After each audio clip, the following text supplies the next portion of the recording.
At what point does failure to pay child support turn into a felony in the state of Oklahoma? I'm told Attorney James Wirth, and that is the question that we have.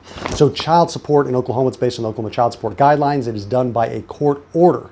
And like any court order, it's enforceable. So if there's a provision of it that the party is not meeting, then it is subject to contempt of court. And contempt of court can be filed by an application by the other party in the case, alleging that contempt, and it's essentially a misdemeanor with the potential of 6 months imprisonment.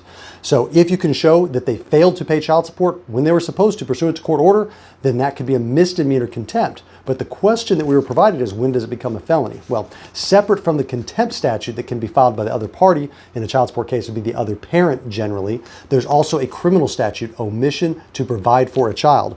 And that is Title 21, Section 852. And it provides, if there's a court order for child support and the person is not paying it, where they don't make any payments for a year, or the accrued balance, the amount that they're behind in child support, exceeds $5,000, that at that point it is a criminal offense that is a felony in the state of Oklahoma, where you can be sentenced up to 4 years in the Departments of Corrections. So if the question is, when does a failure to pay child support become a felony? It's when the accrued amount past due goes above $5,000, or when you go 1 year without making any payments. If you're dealing with this circumstance, either as the parent trying to collect or as the other party that's having the problems paying, you're probably going to want to talk to an attorney, get legal advice specific to your circumstances.